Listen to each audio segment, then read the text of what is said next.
right. Bobby Shmurda. Hey, Man, hey, glad to have you on Camp Capone News. appreciate being here. Yeah, for sure, man. You've been doing a lot, man. You got, huge hits, under your belt, man. It's just a pleasure to have you, for sure. Appreciate that, Pa. Well, I thought we would start with your story and just kind of get to know you for the people who might not, know I you can't on a tell. deeper level, man. I can't tell the story yet, man. I'm writing the story right now. I'm writing a book, so I can't tell the story yet. I can tell them bits and pieces. Yeah, bits and pieces. That'll work. That'll work, man. Can you paint that picture for him of what it was like growing up in Brooklyn? Growing up in Brooklyn, it's like no other. I say it's like no other. Okay. I believe you talked about you grew up in like the center of everything that was going on. Yeah, East Flatbush and a little bit of Brownsville. Okay, what was that like? Uh, it was different, man. It's a story, man. It's different. How would I say it? It's one of a kind. It's like no other place. It's one of a kind. What's some of your earliest memories from that time? I used to sell a lot of drugs. I used to sell a lot of drugs back in the days. I'm legal now, but I used to sell a lot of drugs in my young days.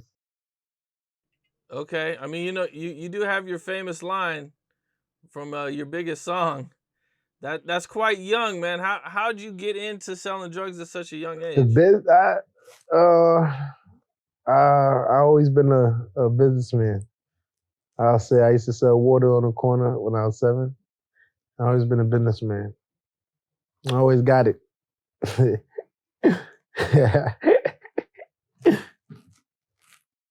Were you influenced by like the guys around you and everything going on? Yeah, it was a lot of stuff going on, a lot of drug dealers on the corner I grew up under.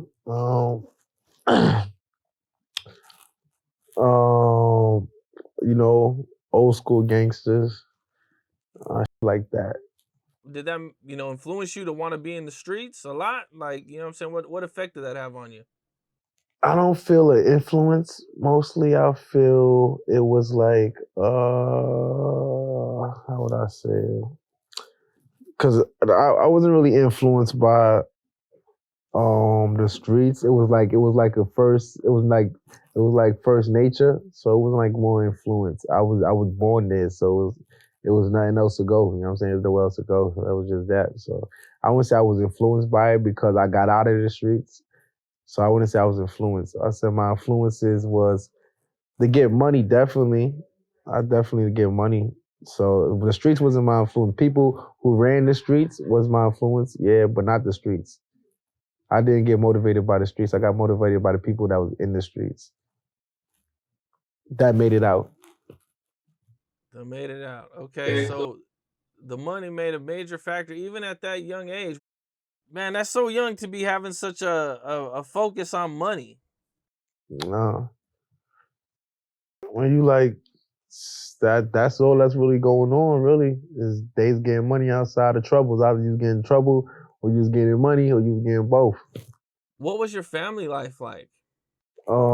Family was good. The family is granny, my brother, my mom's, and a lot of my friends was like my brothers to me. So it was all of us growing up, and my aunts and uncles. Okay, how many brothers and sisters do you have? Growing up, I'd tell you a bunch of brothers, but I have one biological. How you say that? Biological. How you say that right now? Biological? Yeah, I ain't smoke no weed. Weed makes me smart. You get the Shmurda pack. Biological, yeah, one biological brother. Man, I seen that you had like problems even with the cops as young as 6 years old. Yeah, I used to get in trouble in school. I used to get expelled, and the cops used to come extract me from school, and they'd bring me to the hospital. And I was going to the psych ward when I was like 7 and stuff like that. Yeah. I mean, was there a specific incident or something that happened that they sent you there? I think I beat my teacher in the classroom with a broomstick or some shit. Like the second grade. They kicked me out. I was in PS268. Teacher name was Miss Lord. And a couple of my friends' little sisters was in the class. All my friends are like 4 or 5 years older than me growing up. So like their little sisters was in the class. Like that. Yeah. Man. And what's the psych ward like for you? That's young, man. Confinement, man. It's all confinement.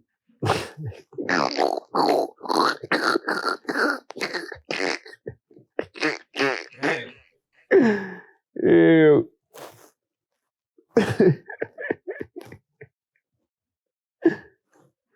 It was all confinement. It was all, you know, restriction. Yeah. How long do you have to stay there for? 72 hours sometimes, but not even. I just go over there for like an hour or two and they let me go. I go right home. My mom's come pick me up. What would your mom think when these things would happen? When she told me you better behave your ass before they hit you with a needle. Sit your ass. Sit your ass down before they hit you with that needle. Yeah, so it's that. How'd you get the name Chewy? I ain't had no teeth when I was young. When I was young, I ain't had no teeth. I like this. I ain't had no teeth in my front teeth. And I used to chew on chicken bones on the corner while they sold drugs. And I always be chewing on chicken bones. Every time I come over, this little motherfucker chewing on something. Yo, chew yourself. And he's gonna be chewing. And it's been like that since I was 4. You know, one of the times you got kicked out of school, you got in a fight with a teacher or something? I fight with a lot of teachers. Now I beat the up. Now I teach the I know some teachers.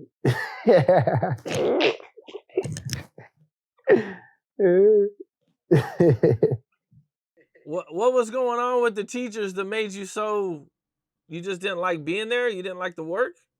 I got ADD. I got ADD, OD, so I get bored real quick. You know, if I don't find something to entertain myself, I usually get in trouble. So I always find something to entertain myself. Some weed, some trees, some marijuanas. I hear that, man. Well, what are some good times and what are some bad times growing up? Good times when I'm smoking weed, bad times when I can't smoke no weed. Just scare me.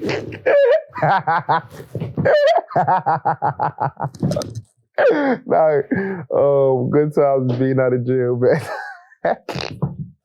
Was being in jail when I couldn't smoke weed when I wanted.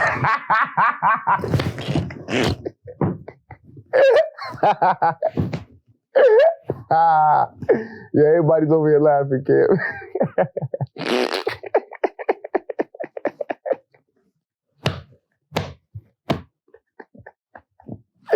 I'll get that Shmurda pack.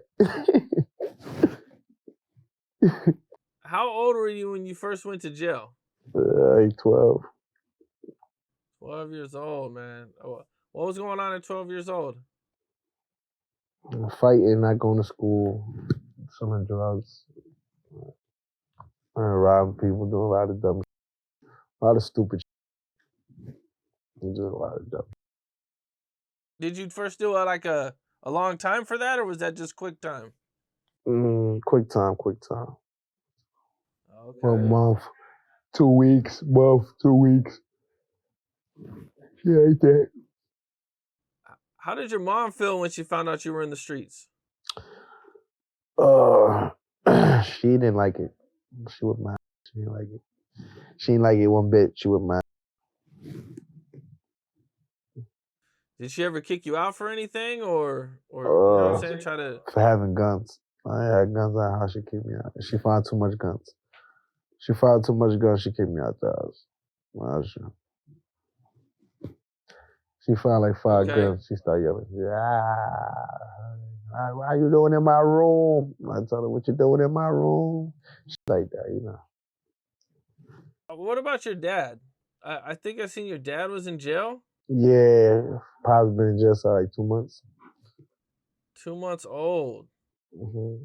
That's crazy. Do you guys have a relationship now at all? Yeah, I talk to him. I always had a relationship with my pops. Always talk to him. He's doing 28 years, or he's doing more, or? We're trying to get him on right now. He's in court right now. That's what's up. So you guys got an appeal on him, or? We got an appeal. Yeah, I paid for an appeal for him. I'm waiting to see what's popping right now. I paid for the appeal. He went to court, I think this month, but they pushed it back to like next month. And you know how that appeal go, they be going back and forth, like that. It's a lot. I mean, that's promising, though. I mean, an appeal's an appeal. Yeah, I got mom. I'm like, I like 4 appeals in right now. I'm like going 4 appeals. Like 3 of my codeines and my father. Damn. Yeah. So you working, man. I'm I over know like you working on all that. 250 in this already. Yeah. Damn. It's a lot. Man, you a Don't good go to dude, jail. man. Y'all motherfuckers don't go to jail. Y'all leave somebody with the bill.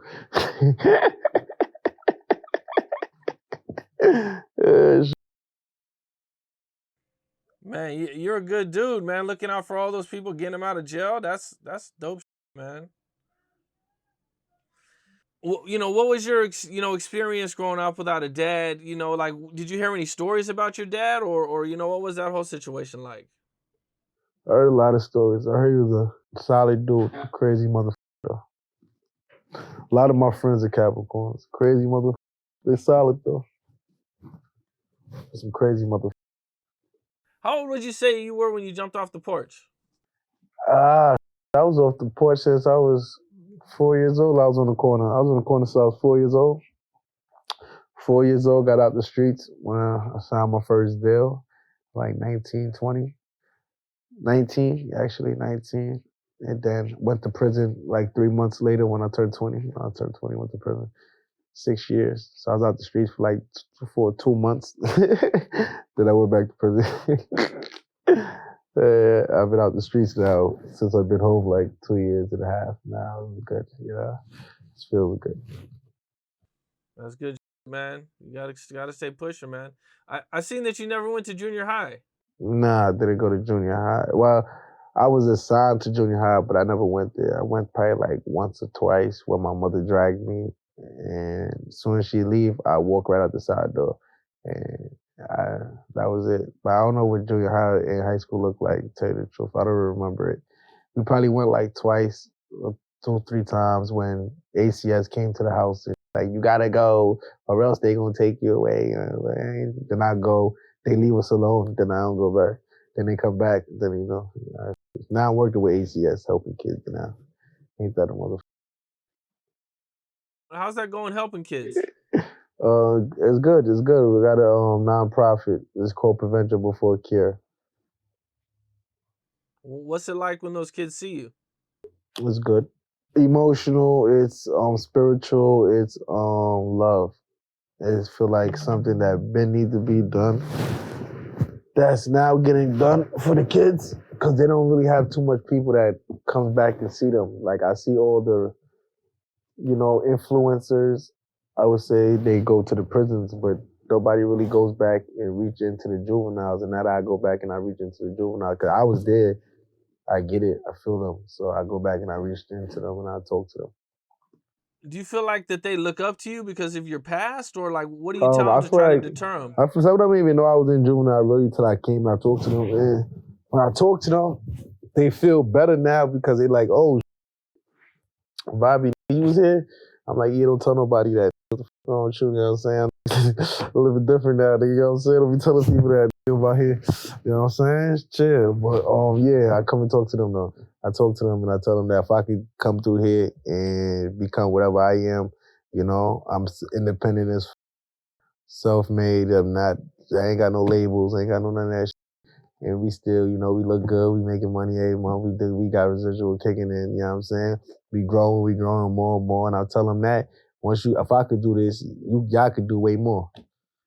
Y'all could do way more, because I've been there. I ain't go to school.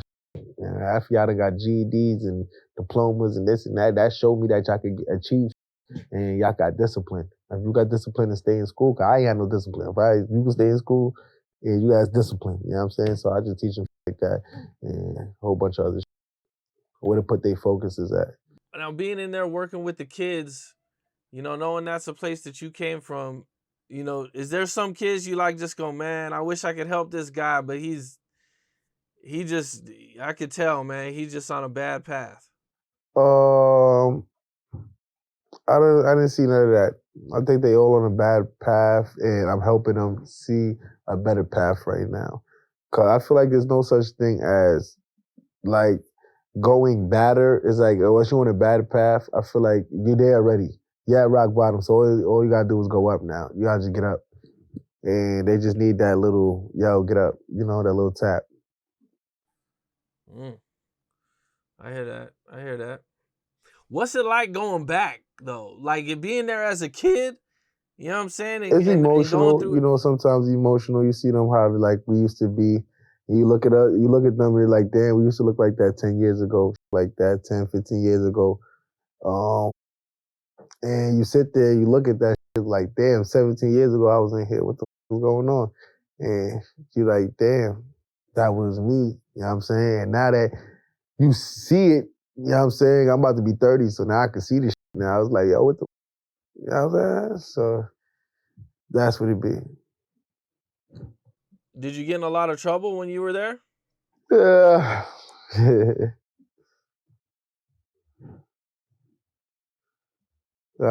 had my times. Okay. Times. How much time do you think you spent there? I was in and out. I did 8 months, then did a year, did 2 months, 3 months. I was in and out. So it was all chop up. Okay. I think the most I stood in there for like a year from 2011 to 2012. Like a whole year and a half. Year and some change. I was in and out. Do you see any of the same people from when you were there that are still there? Do they remember you? I see like a few people, few minor, just a few of them. You mentioned, you know, being in juvenile hall and, you know what I'm saying, having ADD and everything. Did you ever get any therapy or do anything to try to help all this? Smoke every day. Smoke every day. That's it? Y'all want me to smoke? So if you see these people writing right now, is there people writing on the corner? Or is this just being recorded? Everything's being recorded. Oh, I thought this was live. I thought the corners, they were live. We could just told them like this, like, yo, let me smoke. Shmurda pack. No, we're not live. Yo, bro, my shit like this. Let me get like 2 pulls off that shit, bro. We're going to pop it. It's right here. And put it out. She ain't even gonna know. She in the next room. Ain't nobody gonna snitch. You gonna snitch? Just tell them. That's what I'm talking about. Yo, pass that. No. Hey, pass that. Huh? Just, all right, chill. You ain't seen nothing. Just mind your business. Yo, pass it. Yo, Kim. Kim turned his head. Yo, but come on, Joe. We're gonna put it. She can't hear nothing, bro. Bro, chill, bro. It's gonna be 2 pulls. The window open. No, the window closed. All right, open the window, y'all. Nah, go to like. I'm gonna go. Hey, out the window. You want me to hold out the window? Out the window. Yo, what's up? Talk to me, Kim.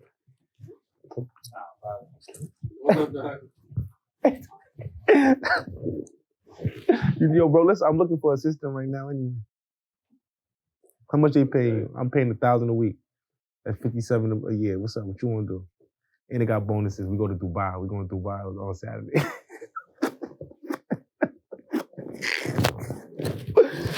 I got you, guy. I got you. I got you. You good? Yeah, come on, kid. Ready? Okay. Growing up, going through all this, you know, the psych ward and.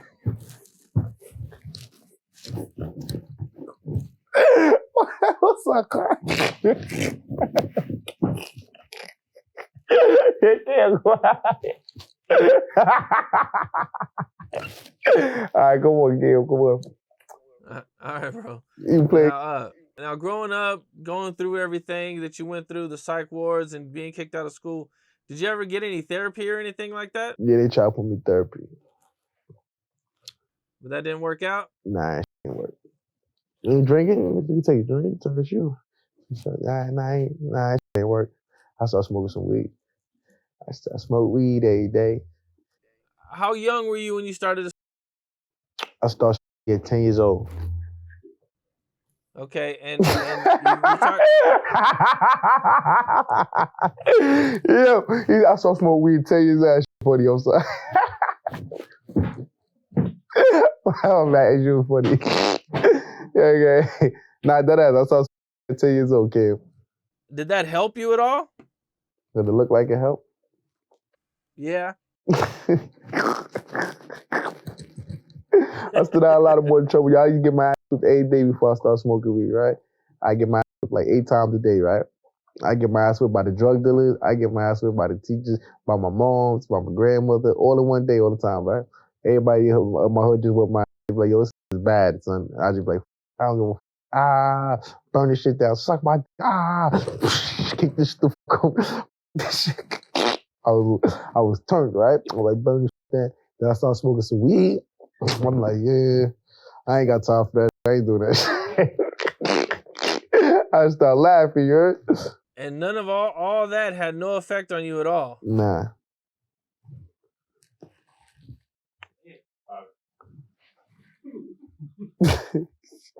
You can see me? I mean, it's on camera.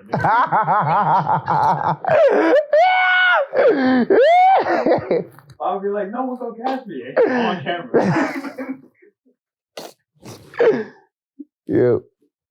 What kind of student were you? Badass, know it all. Don't give a do what I want to do. Sometimes I might answer questions. Sometimes I don't feel like answering questions. I got some other going on today.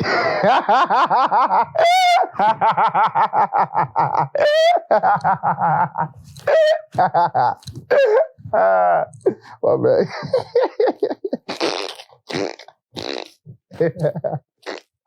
I'm sorry. Did you get good grades when you did Yes, go to I school did. and work? I had good grades. They know that already. My was 3s and 4s. And when I got older, I stopped giving a because they started leaving me back regardless. Like, I passed my test, and they leave me back. So I started giving them 2s and 3s. Like, they get 3s and 4s no more. I hardly do it. I don't give a fuck about this shit, nigga. Whatever. Just I just do this shit passive, like, up my face.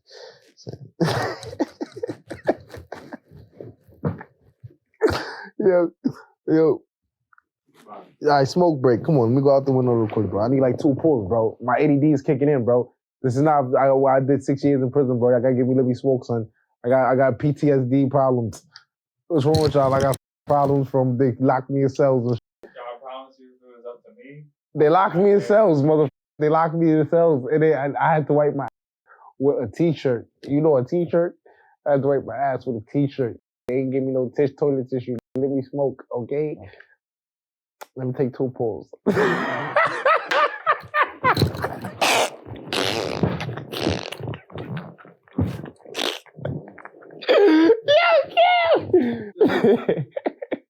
Yeah, they wipe his ass with tissue. You ever had to wipe your ass with tissue? I mean, not tissue, with t-shirt? All right, nigga, don't go to prison.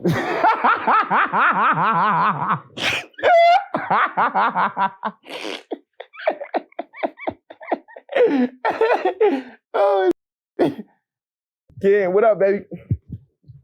How I look? I look good, man. I look good? I feel relaxed. Yeah. Oh, I need one of that. Get some smoke. Get some smoke. I'm good. What's up, Ken? How you feeling? I'm feeling good, man.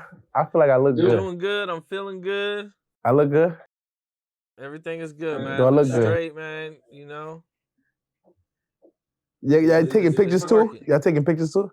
Yeah, I got my camera. All right, can you take some pictures of me too? Thank you. Come on, take some pictures. Let's go, Cam. I look good. Let's go. All right. Take some pictures. Get some pictures. What's up? Hey, I look like a dad. I say, hey, how you doing? Yo, America's dad.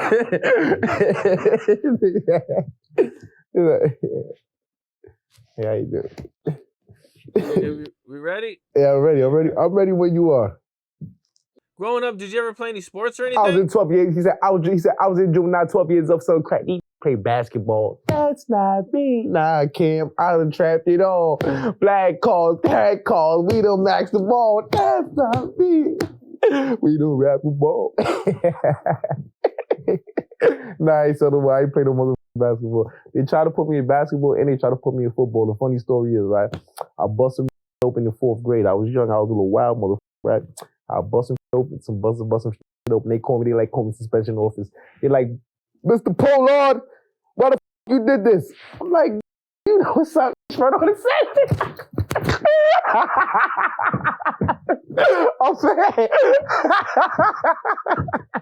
I'm playing. Oh, what happened? I got in trouble in the 4th grade, and then my mom was like, yo, they about to suspend you. They about to kick your ass out. And I was like on my 4th, 5th school already. So I got kicked out like 5 elementary schools. So I'm like on my 4th, 5th school. I'm blowing a spot, A spot. I'm blowing a spot. You heard? She like, this your 5th school. We can't be moving no more. Your brother not going nowhere. Who the f*** you think you is? Kicking me tired of you. Your ass going on the basketball team. I said, well, I don't know how to play no basketball. She's like, I don't get on the basketball team. I'm like, all right. This nigga Mr. Carter puts me on the basketball team. I go to the game. I ain't scored 1 point. You heard? I was tight. I was ready to fight somebody. I'm like, why they pass me the ball? Niggas look like, yo, chill. Like, yo, chill, I killed. Like, I killed, chill, bro. I'm like, yo, the f*** they pass me the ball, son. You know what I'm saying?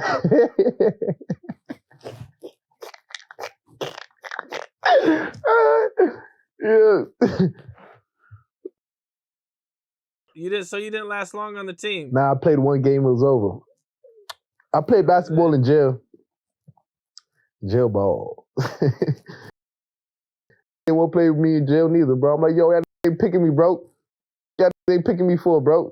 Had me standing up smoking on the side. I'm like, yo, trying to get some cardio in today. Y'all niggas play ball? They're like, yeah, bro, we gonna be. I'm like, yo, y'all niggas move like that. Fuck niggas move like that, son. Niggas moving dusty. Niggas ain't pick me, man. I ain't talking about codeine. Like, y'all my co-defendants. Got niggas like that. They pick me on the motherfucker.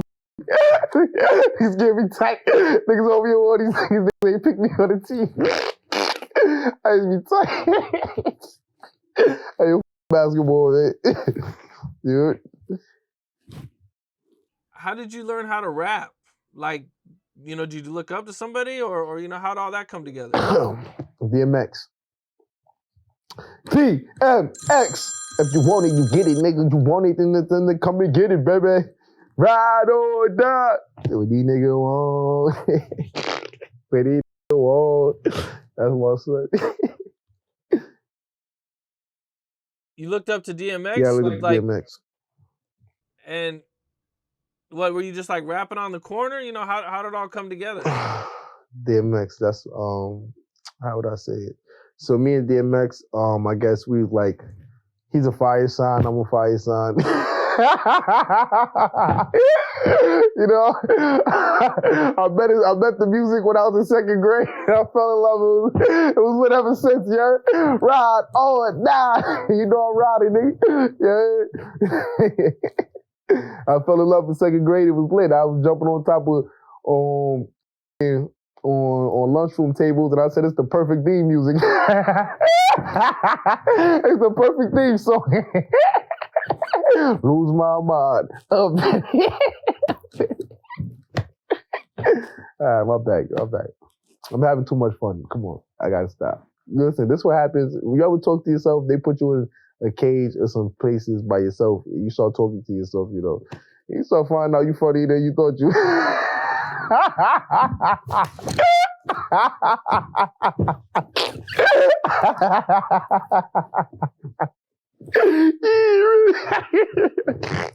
My bad. Kim, like, this is crazy.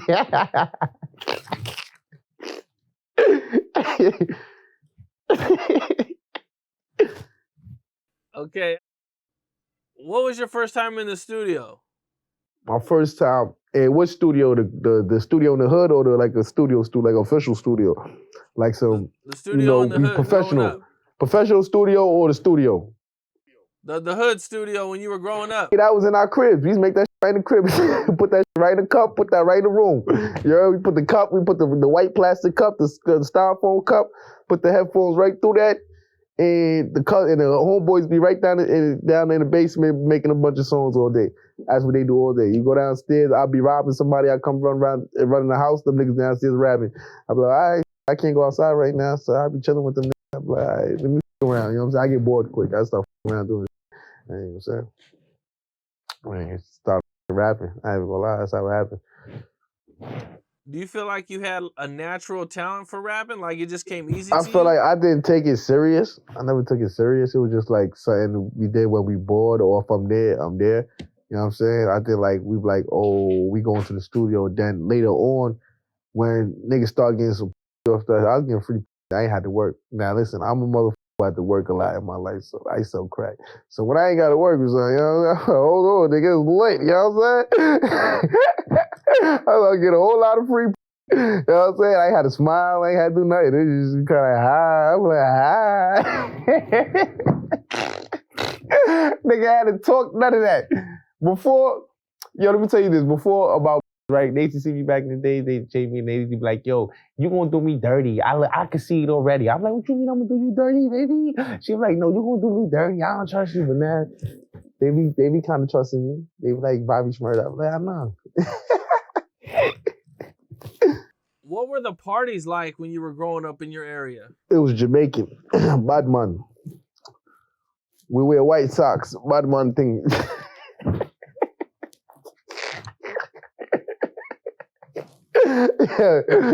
Jamaican bad man. Enough for this. We have some of this too, yeah. Some of this, yeah. We call it broke up. I used to call it broke up, yeah. Yeah, hold something, I just you act like your shoulder, I just broke up, like all the bone, I just broke up in your shoulder. I just we used to do that, and then we used to grab bitches, and we used to whine on the bitches too. We used to be emotion, and things like that. Be a stagger, dagger. The party was Jamaican, Bashment, you see me? Top shotter, Beanie Man, girl, I'm trigger. He's a dancer, king for life, and like ain't he moving out? Me, I go broke up that place like no. Alright, let me start. Yeah. Kim, you want me to take 2 more posts? You want me to take 2 more? You like it. I seen on Math Hoffa, you talked about how you were a former Crip growing up. How did all that come together? The gang banging. The gang banging is like, it was in the hood already before I got there. Okay, guys, the thing was there. I didn't create it. The motherfucker was there before I got there. I came out the, saw these guys, so it works like that, I think I seen that you followed your brother's footsteps. My brother was Crip before me. I didn't really care about gangs too much growing up until my friends, because all my friends were like gang bangers. They was Crips, Bloods. I just looked at them as my friends. Once you my nigga, you my nigga. I don't give a what you claim. You know what I'm saying? You my dog, you my dog. You know what I'm saying? That's what comes from. I'm a man before I'm anything. So if I fuck with y'all, with you. So I really didn't, like, the gang shit was kind of there for me, but not there for me, because I am who I am. But I remember my best friend, one of my best friends was a Blood. All my friends, the majority of them was Crip. I got Spanish friends. I got this Patia friends. I got this. So I just fuck with everybody. But everybody fuck with me, though. So it'd be like, I didn't really care about the gang shit. I looked at people like, I fuck with you because you're a gangster. That's about it. All the other shit, you know what I'm saying? Did things change for you when you became a Crip, or how did things change, or what was that like for you? It's the same shit. I feel like the same. The difference was, you couldn't tell the difference if I was Crip or I was not Crip before, because I was still like, I was doing wild, I was shooting, doing all types of selling drugs. I was just bad. And the gang I was a bunch of Crips, so it was ran by Crips anyway. So it's like, You know, it's just they always there. They in my house. They out my house. They on the porch. They everywhere. It's the hood. It's the. I was just a badass kid. I was more of a Jamaican towards my state. I didn't really care about gangs. I just cared for family.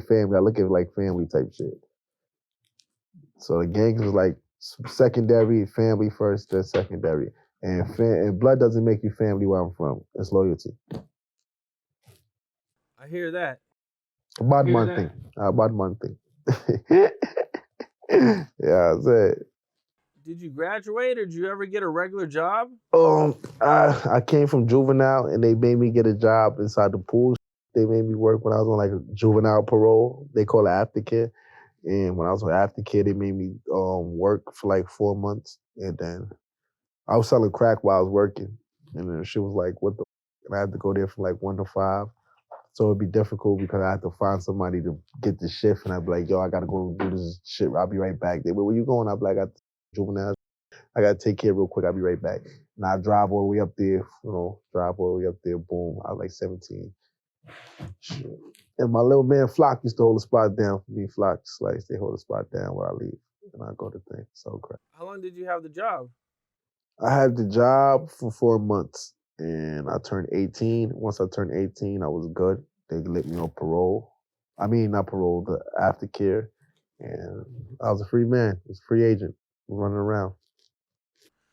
Oh, okay. You were only working just to stay out of. Okay, I get it. No, not you. They provide trouble. you the job. It's like parole. They provide you a job. You're like, yo, you're gonna work here. This is your station. Be here 1 to 5. We'll pay you this, that. I'm like, what the f? I don't want to work. I'm good. I got money. They, what the f me? You gotta work. I said, I forget it. I don't want to go back up. Still, I work, but I still work. Yeah, I still got the work.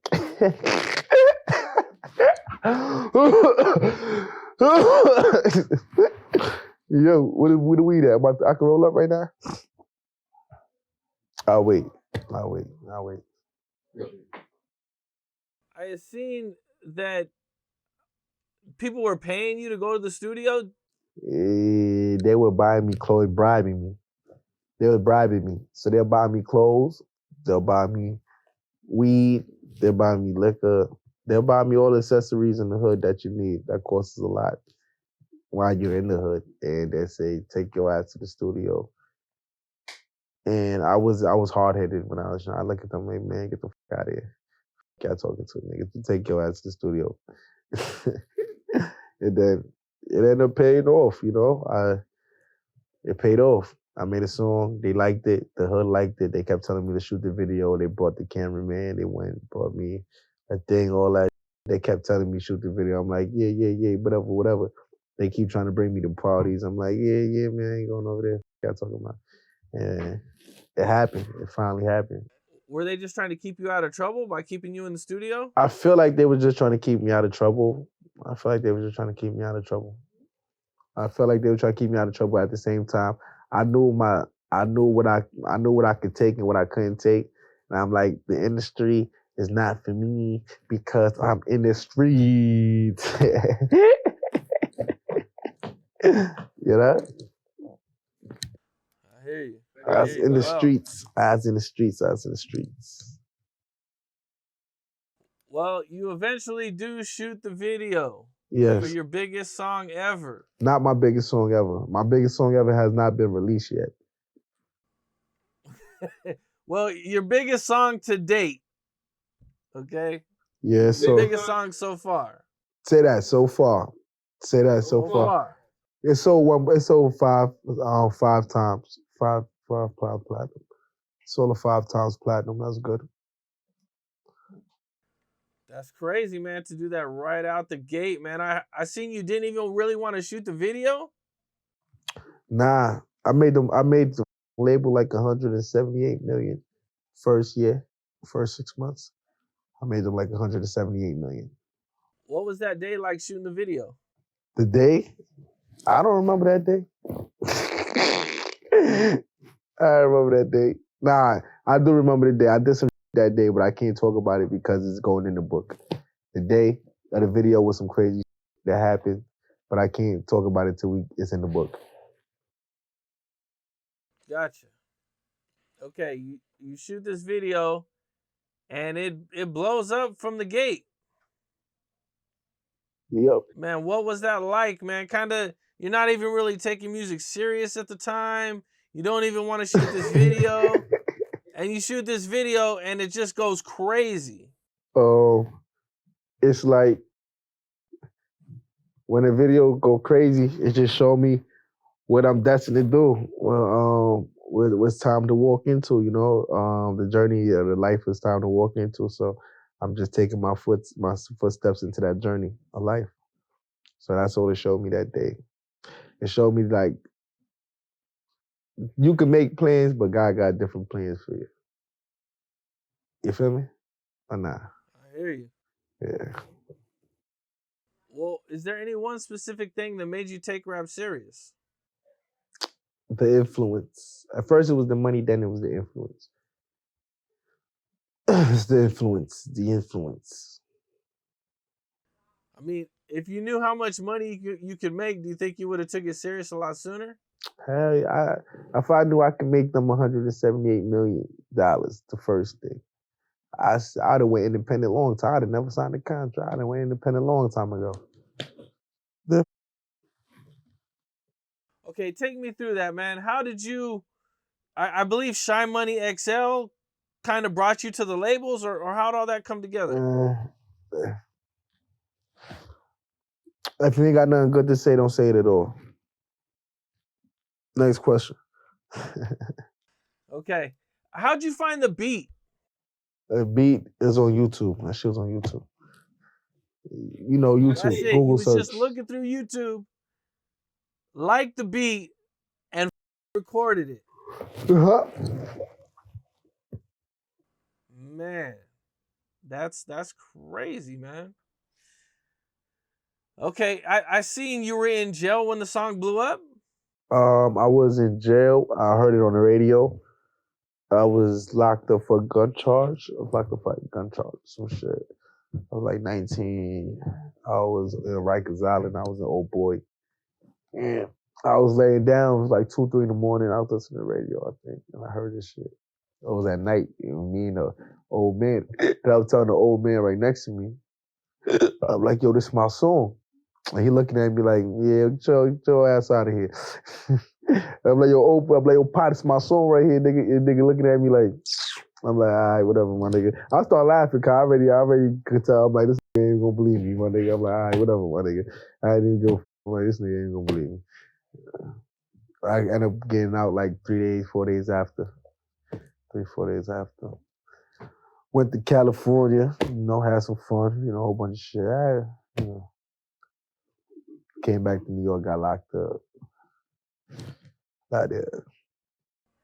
Now you signed your deal. I believe you were only 5 months before you actually got arrested. July 17th, December 17th, I got arrested. And how much did you sign for? I think we signed for like 1.5. They gave me like 300,000 or some shit, like 200,000, like 250, aka some shit like that. That's what they be giving motherfuckers. When y'all hear all these $4 million, they be giving niggas a couple 100,000. I made that shit a couple months, man. I'm independent, man. Kiss my black ass. When you be famous like a with them, and a whole bunch of lies, but people. If somebody tell you a good lie on you, you ain't gonna say it's you ain't gonna tell people, well, that's a lie. They tell them you gotta. It's like, think about it, right? If you got a 5-inch and they tell a bitch you got a 10-inch, you ain't gonna tell her you ain't got no 10-inch. She won't. Yeah. Like, bitch, turn the lights off. Lights off. Niggas is moving nasty. So that's why I had to get off the labels and off of cable. And on the cables. Was this a label deal or was this just for you? That's the deal. That's how all the label deals. That's if you all the young guys, if you want to be in the label, that's how the labels are, man. You know how this shit go already, baby. You want that fame or you want that money? You want the fame or you want the change? So you can't have both. Yeah, you gotta have thing, but it's a cap. I think it's a cap.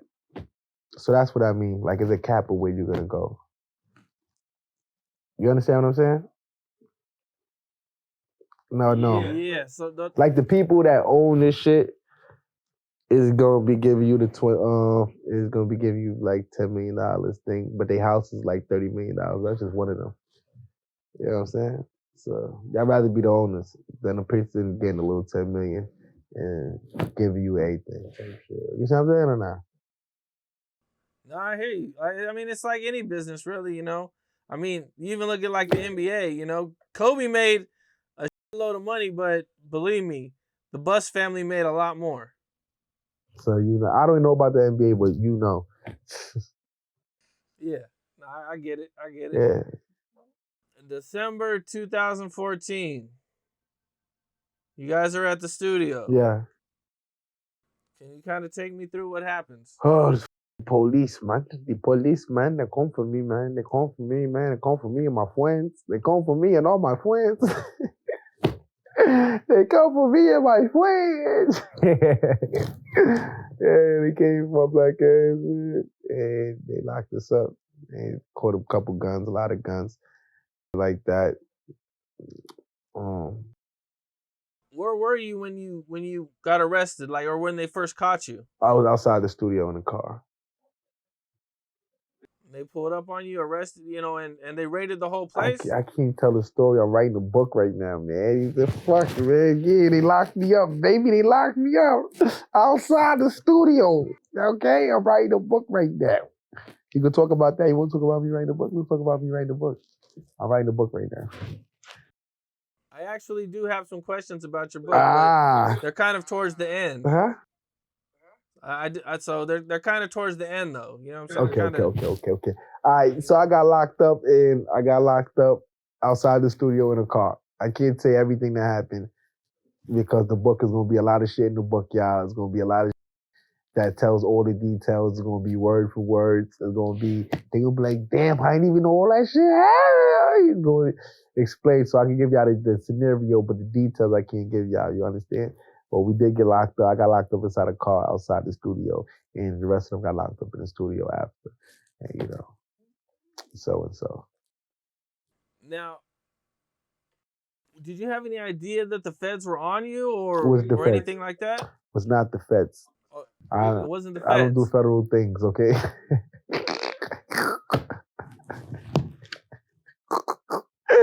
Oh, shit, don't be saying that, nigga. I ain't got no feds on my black ass. Nah, it was the state. It was the D's, detectives. Feds say space, same state, feds, same, but it was the detectives. Did you have any idea they were watching you? I had an idea they was watching me. I knew they was watching me. I know. That's why I signed the deal. I was trying to get out of the streets. And them niggas still sent me to jail. And the deal ain't even work. Them niggas ain't come get me, nigga. My ass jail. Straight my ass to jail. But I'm happy. It made me stronger. It made me way smarter. It made me a beast, like a whole animal. Take that. I don't even know I was. What was the first signs that you kind of noticed that they were onto you or they were coming for you? All the indictment signs, all the indictment shit they be doing. You start seeing them a lot. You start getting calls. They start locking a bunch of people up for little shit. A bunch of shit. They get like a record. They get a record of stuff. They start locking a bunch of people up in neighborhoods and stuff, getting people names, lock them up, this, that, making a whole board. Making a whole fingerprints, shit like that, and a whole track system of where you stay, where your mama stay, where your girlfriend stay, where shit like that. So when they need to come get you, they know where the door to kick down, shit like that. Man, is it true that they had your phone tapped for years?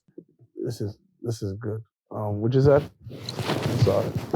Is it true that they had you guys' phone tapped? Yes, they had phone tapped for years? They had the phones tapped, and he was talking on the phones. I think, why would you talk on the phones and the phone is tapped? Or what sense would it make to talk on phones if you know your phone is tapped? They were talking bullshit though, but it's the point, So yeah, they have some tap phones. It's not tap phones, jail phones. All jail phones is tapped. Right. So like jail calls. Young dumb niggas, you know how it go. Jail calls were tapped. Oh, okay. I see. Well, they take you to Rikers Island, man, which I've heard is like a really grimy place to be. Oh, Rikers Island is crazy, man. Rikers Island is, there's a lot of people getting cut up there. I mean, down over there. It's crazy, man. It's dangerous. It's lit. They active. They go on riots. They shooting. It's drugs. It's not where you want to be at. Something that's traumatizing. It was crazy. I was taking a shower today, and I was out taking a shower. I was like, damn. I remember taking a shower upstate, and I was like, damn. I had a weird feeling in my stomach. Like, I just felt so happy. But when I thought it, I was traumatized. I was like, I felt like weak a little. Then I got happy after because I started appreciating everything else more. But I was like, damn, just the feeling, the stomach, the feeling I got in my stomach was just like me feeling what they going through right now. You understand? Like, there's niggas in there right now. I'm like, oh, I feel y'all niggas, man. Damn. So, it's a nasty situation. It's real nasty. What was your first night in there like? First night in Rikers Island, I was like 16. I was 16. I was crazy. I was ignorant. I was gang banging. I remember they had Mama R. Her name Mama R. She was like the head lady there. When I came back to Rikers Island this time, she slapped the shit out of me. She's like, the f you doing? You was just here like 2 years ago with your crazy ass. I'm like, I'm chilling. And she's like, my grandkids look up to you and all of that. Da, da, da, da, da. You supposed to be doing something good. And I'm like, da, da, da, da, da, da, da, da.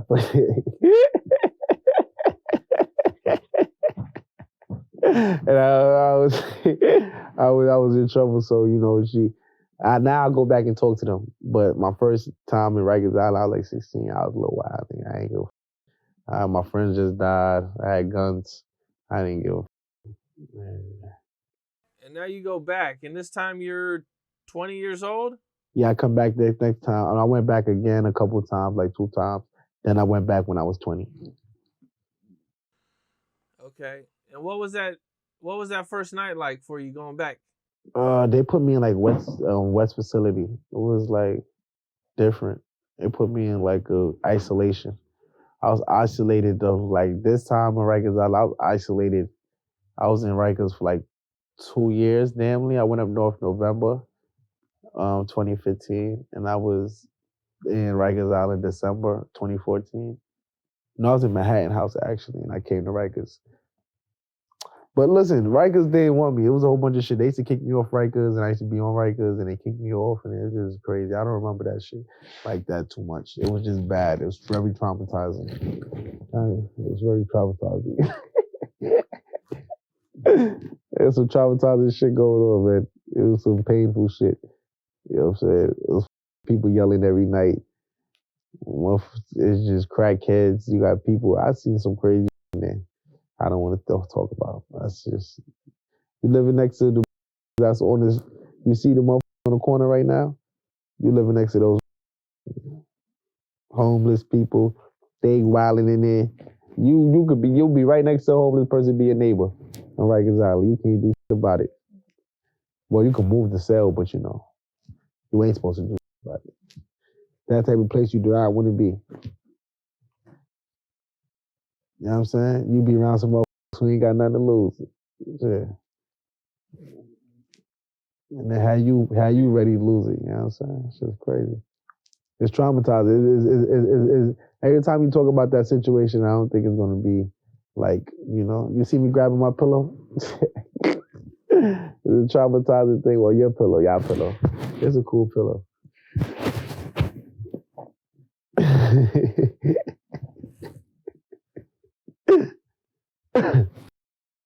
Well, they released the indictment, man, and you guys had 69 counts with all different types of crimes they were accusing you guys of, man. Accusing, as you said. We still in the pills right now. Right, right. How did you feel when you heard all these charges and all these accusations against you? I was in shock.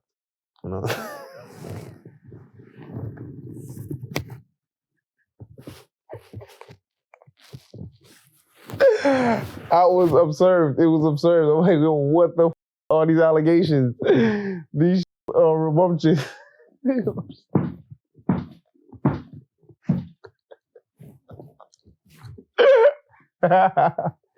Nah, I was just like, yo, what the bro? I ain't do that. I ain't do that. Why you trying to blame it on? Yo, he said I had a gun and ran with it. I ain't run with that shit. Yo, I had a gun and ran. I think I'd have started blowing up over there. I ain't gonna run it on y'all motherfuckers. Y'all got the right to shoot if I got the gun. Y'all shooting motherfuckers without it. It was crazy, man. The allegations was crazy.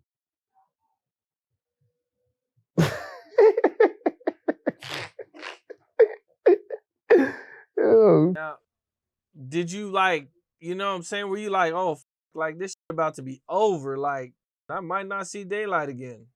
Nah, I was ready to go to trial with some bullshit. I just know they was gonna hold us for a minute. I ain't know how long though. I ain't gonna lie to you. I ain't know it was gonna be that long. That was a little long. It was times I ain't know when I was coming home to. I ain't know I was coming home to the week before.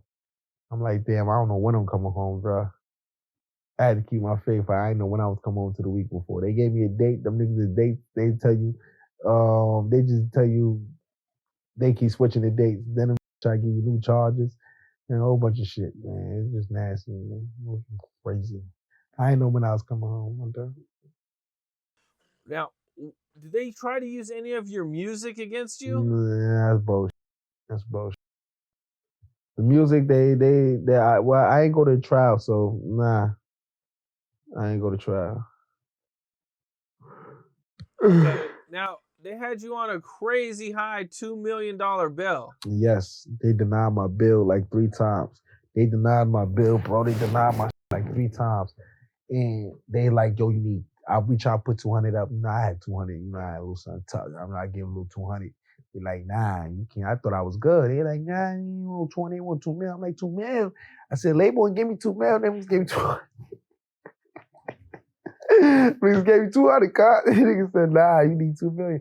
And you know, it was up at the time because the law still to this time says that you're supposed to get a bill that you can afford.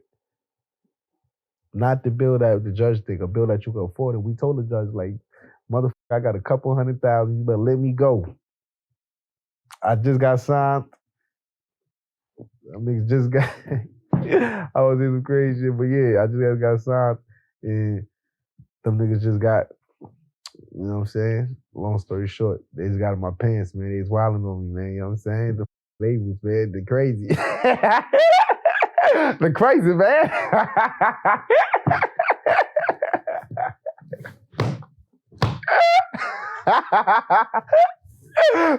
Crazy, man. Oh, shit. What's up? Epic wouldn't help out at all? Yeah, my bad. Come on. What's up, Cam? Epic wouldn't help out at all? Nah, ain't nobody come for me, man. Ain't nobody come for my black ass, man. I had to hold it down. I had to hold it. Nah, shout out my son Soup in Queens. Super Dave, man. My nigga Super Dave came for me. It was the next lady that came for me too. She tried to put up a bill. I think she was like Nicki Minaj mom's friend or some shit like that. She tried to put up a bill, I believe. And it was somebody else. I forgot who else. But after that, it was over, man. They was like, man, and they was giving them problems. They tried to put up the collateral. I mean, like the equity, the collateral and surety. They gave them problems. It was just they were telling me already, like, man, you going upstate. Your black ass going upstate. Nigga. We trying to make an example out of your black ass. You heard? I say, all right, cuz. I get it. I'm saying I'm getting Harry Tubby tatted when I get out.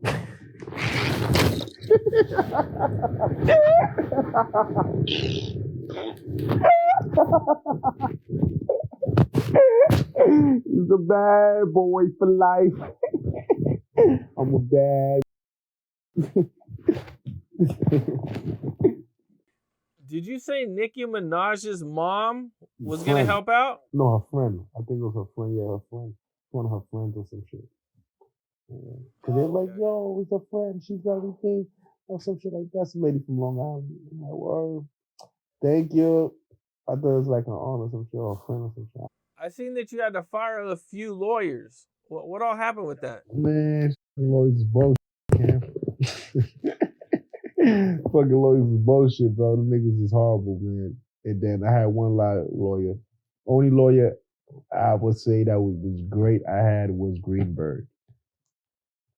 He was a Jewish lawyer, great lawyer. His name was Greenberg. He doesn't play none of that shit. Any other lawyer y'all see me with, do not go over there. If you asking for my, how would you say that? If you asking for my preference, I'm not preference. If you asking for my, what's it called? Yeah, my opinion. Yeah, if you asking my opinion, I would not tell you guys to go over there. I would tell you to go to only Greenberg. He's the only lawyer that gives a about the client. The judges, they hate it when they come to court. They like Greenberg. They're like, oh, you guys. Rest of the motherfuckers want to say hi. These motherfuckers want to say hi. They want to, hey, so we're still on for dinner on Sunday, right? Yeah, oh, shit.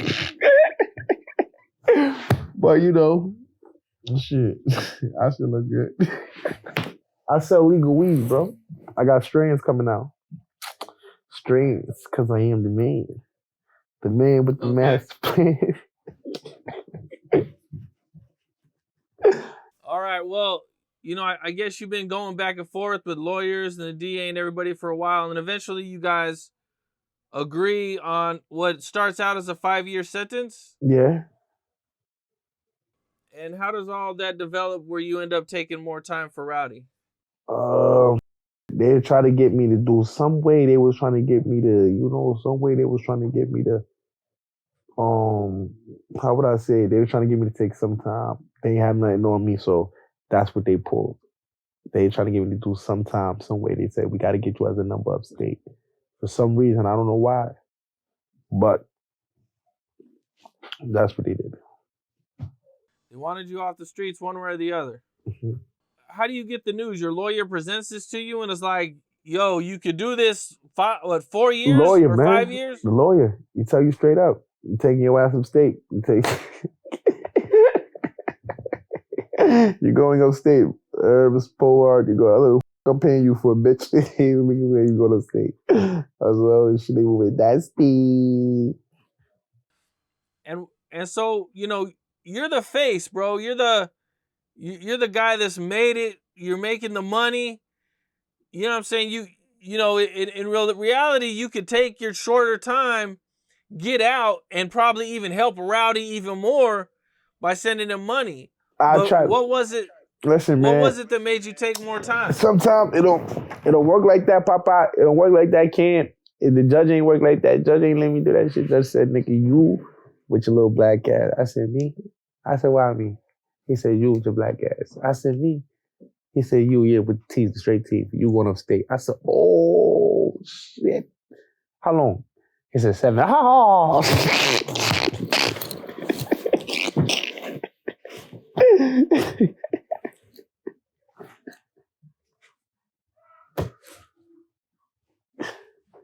Yo, they laughing next door. Yeah. They're laughing at us. How did you feel when you heard about some of the high sentences that your friends were getting? We got to kidnap the judge. They said, no, we can't kidnap the judge. I said, we got to just hold it down, you know? We got to just hold it down. And we got to get to the pills. We got to get on our work. We got to get in the law libraries. We got to get our work, and we got to fight for our lives. Real. Yeah, I hear that, man. Well, now, you've been to jail. Rikers Island has just, you know, a normal dude. But now when you're in jail, you're Bobby Shmurda. You got a hit record. You got a record deal. You got probably the biggest song in the country at the time. What was the difference and what was that like for you? The difference between, it was less violent as Bobby Shmurda. It was less violent.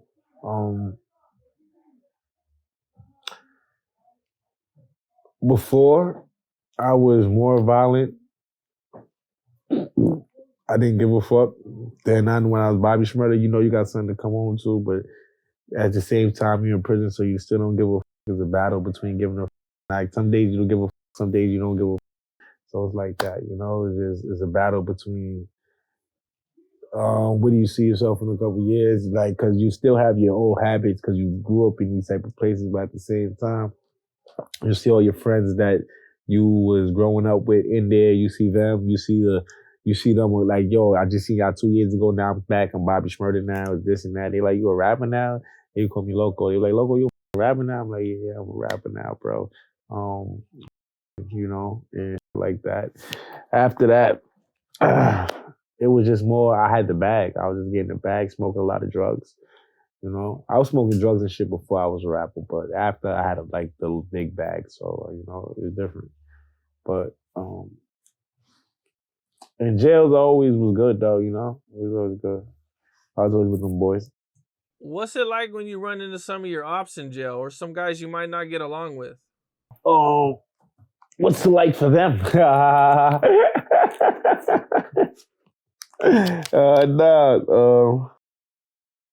As I said, I was always good. Some of the guys I seen when I had ops, I don't have ops no more, man. I'm grown, man. I'm about to be 30 years old. I got no ops now. I'm a grown ass man. But when I was young, 17, 18, 19, shit like that, when I did see ops, it'd be on and popping. You know what I'm saying? So I get it. That's why I go when I talk back to the juvenile, I was there, but I'm trying to tell them to do better than us because the old niggas ain't come to us and talk to us and tell us to do better than them. You know what I'm saying? But nah. Yeah, you feel me? So Hey.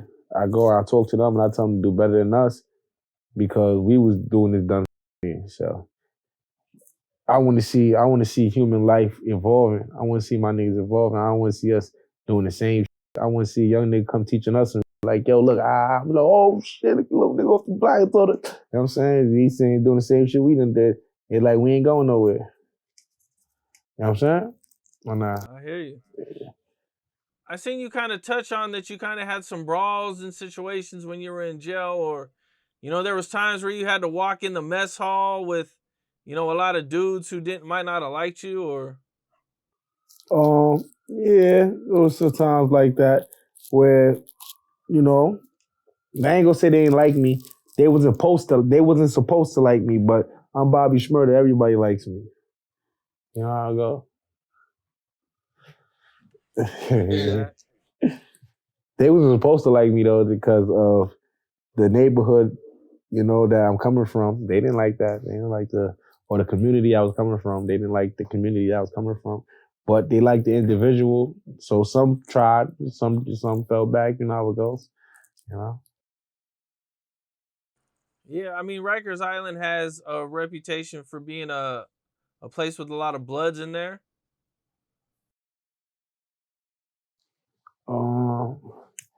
I don't know what the got in Rikers Island now, but yeah, it was when I was there back in the days. I don't know what the going on in Rikers Island now, but yeah, it was like that. You know, you leave Rikers Island and they take you to prison, man. What's that like for you? Is that a better situation for you than Rikers Island, I take it? Prison was way more racist, but it was like racist. That was the first time I experienced racism. Was in prison. I'm like, yeah, mother still racist, bro. It's like 20 something, bro. Like 2019, 18, bro. Like 2000s. And he was still racist. And they were crazy upstate because they were like the first time I ever seen a black person was in prison. I said, you motherfucker crazy. Really? Oh yeah, I said people crazy, son. Oh, they got these motherfuckers in the 1800s. They got these niggas living in the 1700s. Oh, what's going on? I'm like, yo, bro, it's a whole world out there. Yo, you niggas wild, y'all missing out. Yeah, like that. Yeah. Was all the guards white? There was no black dudes as guards? They said they was French Canadian.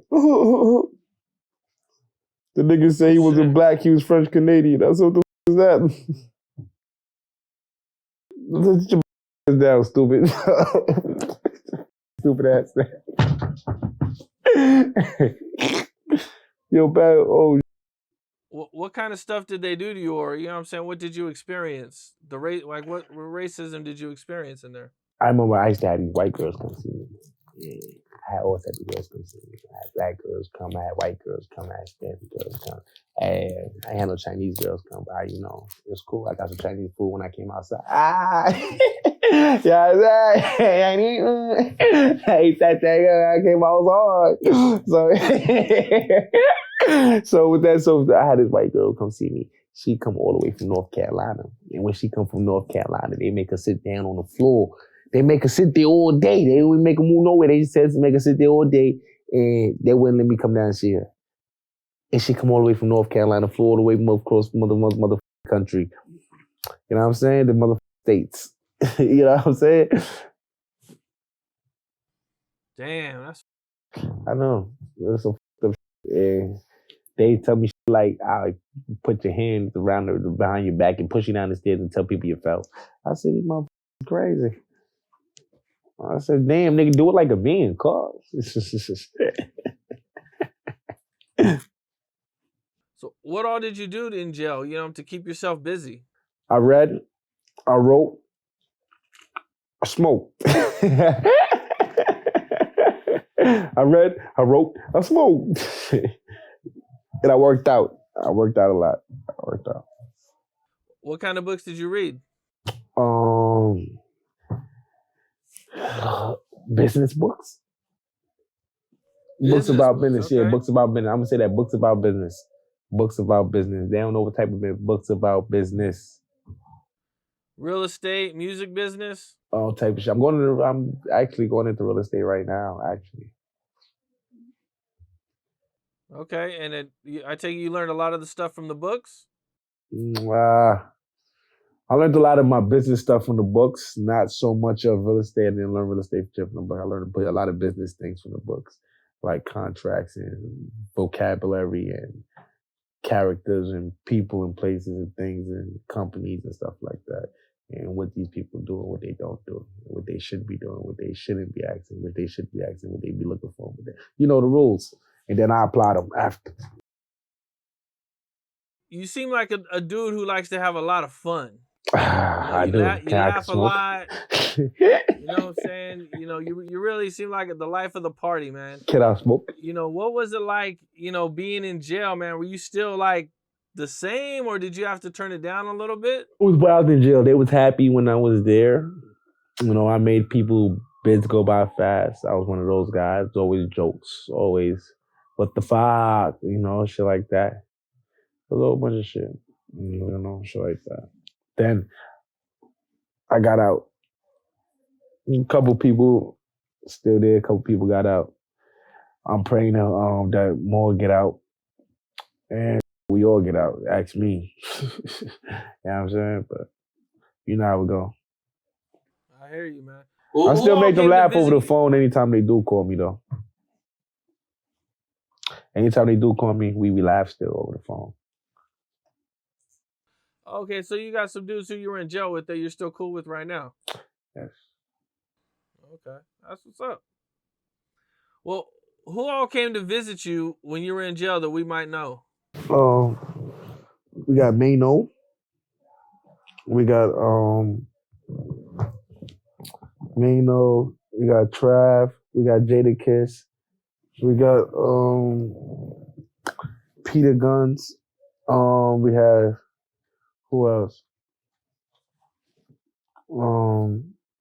Damn. Mano, Super Dave, Trav, Mano, 80, Jada Kiss. That was a good handful of people. Who all sent you stuff and helped you out when you were in there? Oh shit. Well, that was good, but I did get some things from Gotti. Gotti sent me some camo. Who else? That's about it. Everybody else like wrote shit like that. That was good. I made $1 million in jail. Just sitting in jail. You got shit to do. You got nothing to do. Now, I seen that you knew Mano since you were like 12 years old. Yeah, Mano. I knew Mano since I was selling drugs on the block when I used to be running around outside. and I see him pull up. He's be one of my mama friends. I'm sorry, I can't say that. He knew one of my mama friends. I gotta smoke, bro. I can't be. I start talking like I'm just chilling. I can't be. I ain't got no filter, bro. I'm a Leo. That's why I smoke to stay out of trouble. What the? I'm saying, take that thing, stay my ass out of trouble, relax. I be like, all right, I'm ready, babe. I got a whole other my mind anyway. But go ahead. What you saying? I'm listening. Did Mano remember you when you grew up? Like, Um, you're that kid. yeah, as soon as he see me, he was like, yo, shorty. I ain't even had to tell him. He like, shorty. I'm like, what up, nigga? That's pretty crazy. Yeah. I seen you used to talk to Pop Smoke on the phone. Yes, I talked to him a few times. I talked to him.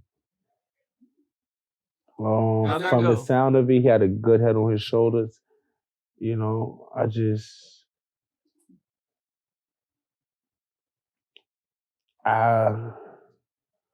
wish he had more security around him.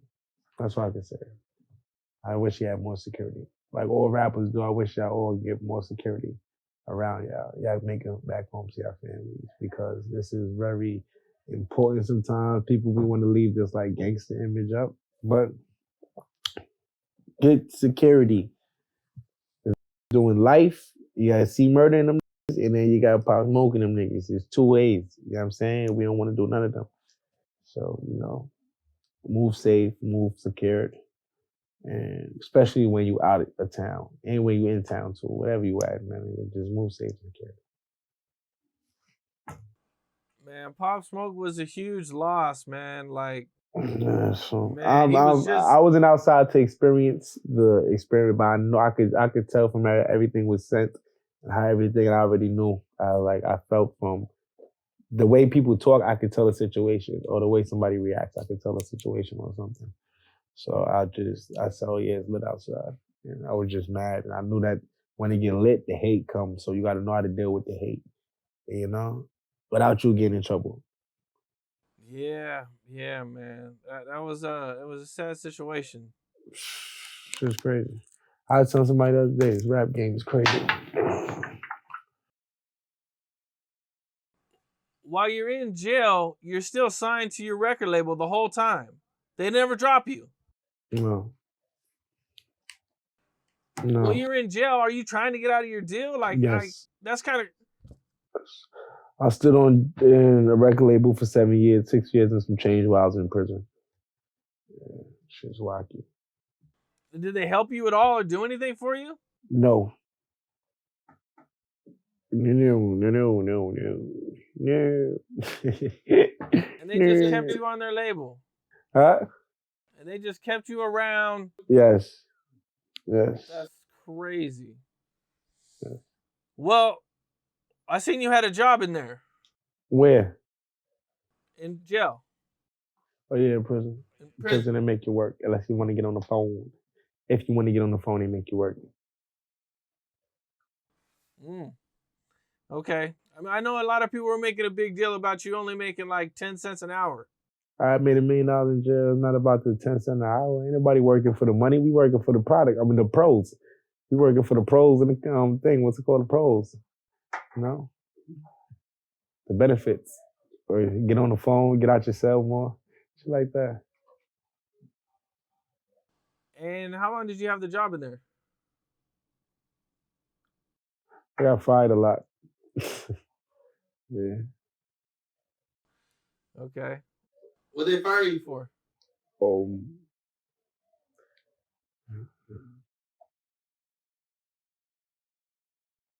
For various reasons. For various reasons.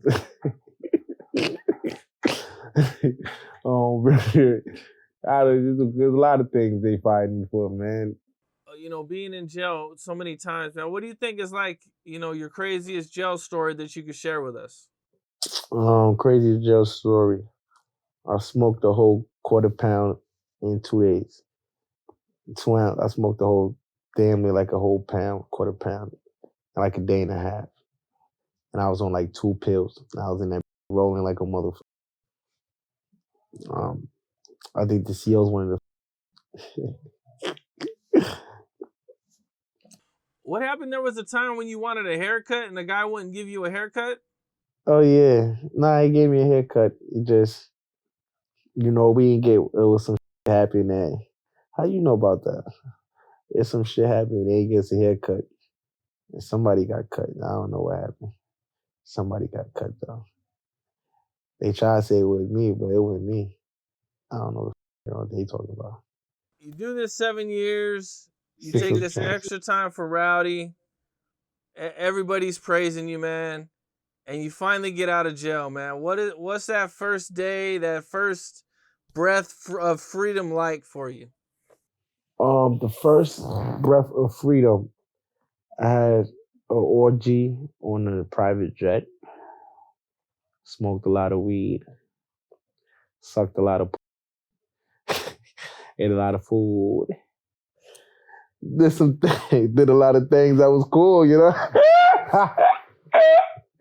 Got my sack from the side, the front, the back, up top, the bottom, the ball sack.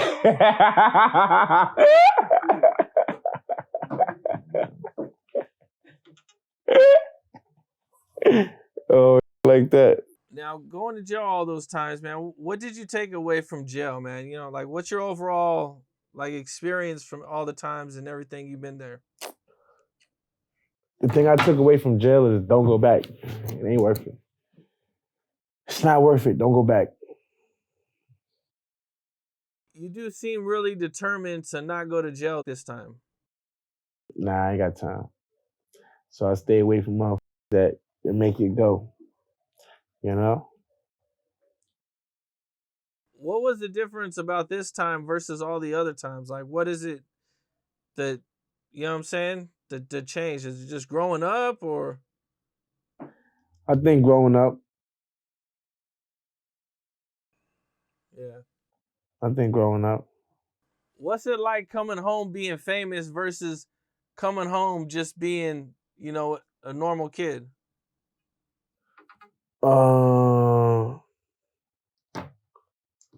Coming home being famous versus coming home being a normal kid.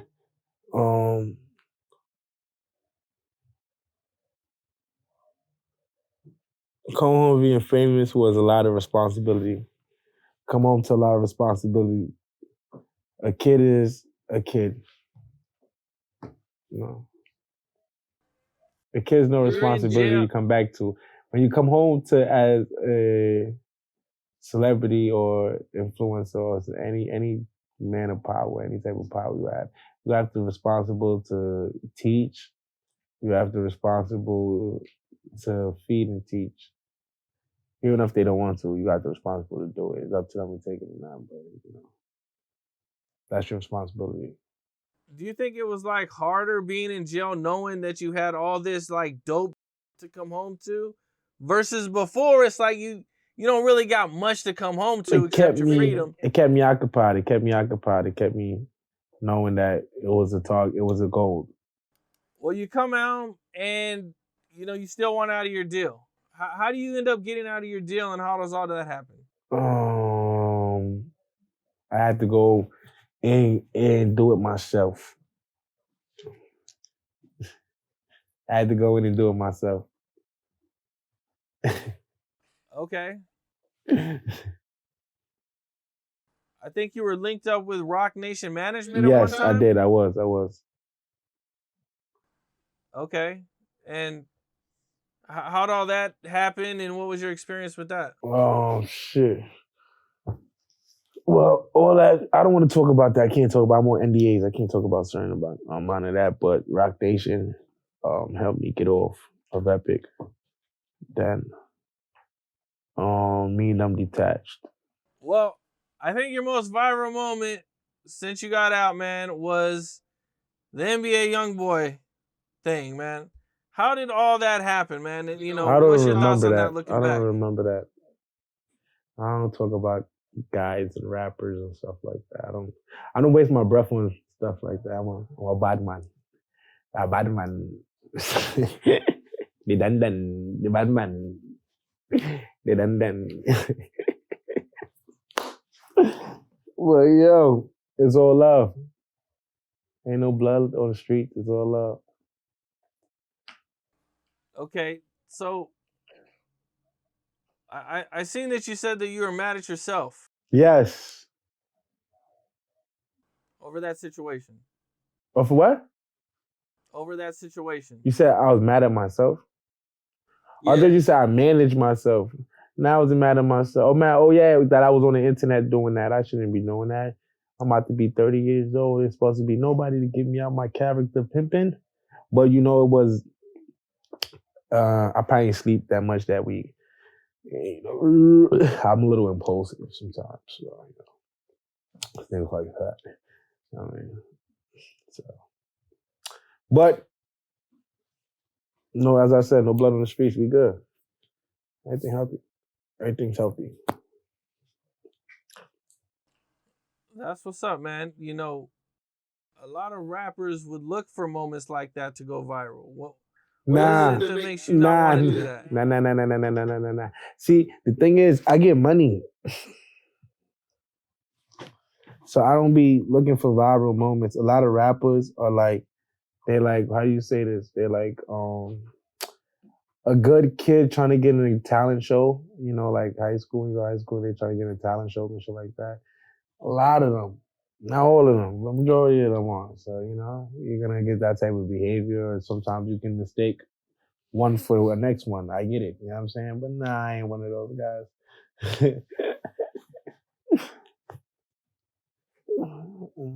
Well, I know you did quite a bit of shows. You've been on some tours, man. What do you think is like your wildest tour story? Wildest tour story.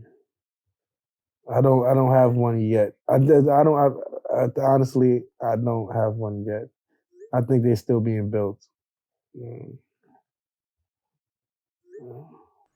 Okay. Now you're writing a book. Yes, I write a book. Talk to me about it, man. What's making you write a book? So I'm writing a book about my life, from all the crazy things that happened in my life. It's basically going to be inspiring people from negative to positive. It's called Ready to Live. And it's going to be inspiring people from us being born in the mud and making it out of something, the diamond and the dirt, shit like that. That type of inspiring and motivation to everybody that can say that you can make it, and it is second chances, and it is such thing as I can come over here and I can grow and I can grow out of this, and if this guy can do this, then I can do it. So it's all about that, just breaking barriers, overcoming challenges, overcoming losses, and keeping your head high and shaking shit off. After you shake so much things off, you become immune to it, and then you grow into a bigger person. Now, I seen you mention that one of these chapters made you cry. Yes. It's deep. I talk about losing bros. I talk about a lot of memories. So it's just like going down memory lane. When you go down memory lane, it's like, damn, I forgot. You forget how intense it was sometimes because you're so locked in on the future. Sometimes the past can slip. Sometimes you forget, like, oh, we did that, but yo, we really did that. And you forget the feeling you was going through, and sometimes you get like the feeling again, like you will remember the feeling of it, like, oh, going through that and this and that, and it's just traumatizing sometimes. Sometimes it's good, sometimes it's bad. It all depends on the chapter and the moment we at the story. Is it all the way done? Are you done with the book? Like, when can people expect it? It'll be coming out soon. Okay. Mm-hmm. I would like to think you're probably like the first New York drill Not a guy drill. that came Not out. a drill. No drill. No drill. Okay. Shmurda. You wouldn't consider yourself drill? Nah. I'm the Shmurda. Okay. Well, what do you think about the newer artists, today's drill artists? I don't listen to it, so I can't give you an opinion on it. Okay, does none of the dudes that you haven't really listened to none of the new New York drill? You're not tapping in with none of the new guys? No. I send love to them, but I stay, it's too different. I feel like I feel like drill and my music is two different mind states. I feel like you got two different mind states, two different things going on, two different styles are going on. So, it's cool though, but I don't do drill and I don't listen to drill. Drill came out when I was in juvenile. I'm going back talking to the juvenile kids. Like, what the fuck? You feel me? It's like, imagine somebody 2006 breakdancing like 1996. You're like, what the I like growing. Well, I've seen you say you don't want to be a rapper no more. Nah, I'm still. I don't want to be called a rapper. I'm an artist. I like to be called artist, entrepreneur, that nigga if you like it, and it gets you excited. Entrepreneur, artist, stuff like that, businessman, but artist over a rapper. I prefer to be called the artist. I look at myself as. What's your favorite thing about being an artist besides like the girls and the money? Yeah, the money. I don't really think for the girls. Girls are girls, they come. Girls are like buses. Man, it's one name, 15, one coming. Gucci man, crazy in the ice game stain. Nah, but I'm here not for the money either, for the influence. I feel to tell the story because they have no guidance. So I'm here for the guidance, to give guidance. I give guidance. I give real nigga guidance. Bad man guidance. Real bad man. I seen you say that you talked to Nipsey Hussle about a month before he passed away. Yeah. And he told me to keep my head high and it's 10 toes. Stay 10 toes. Told me to keep my head high, stay 10 toes. Now, I talked to him like a month before and then the next month, he passed. I'm like, God damn, what the I just talked to him. What the So it was like I got to talk to him before he passed, but it was like, damn, I ain't get to see him since 2014, since I was outside. We was kicking it in the city. I didn't even see him in California. First time we met up was in the city, in Manhattan. We just smoking, chilling. But Yeah, it can happen for a reason. I feel like he's watching over his family, and as I say with my fallen soldiers, they are guardian angels. Like my grandmother and all my bros that passed, I look at them as our guardian angels.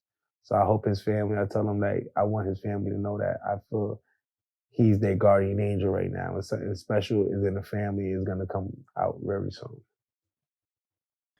Is it hard for you to stay out of the hood, out of the streets? I give back to the hood. I stay out the hood. I give back.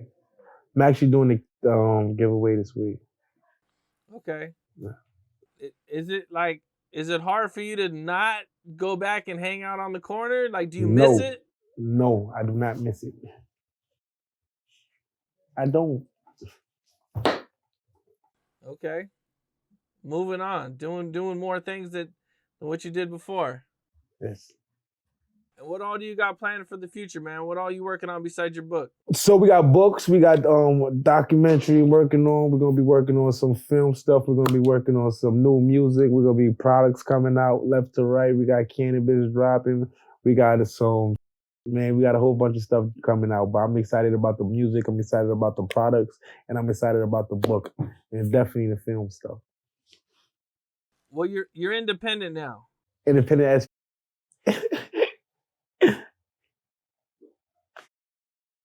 So what are the benefits from being independent versus being on a label? When you independent and you doing it, they really love you.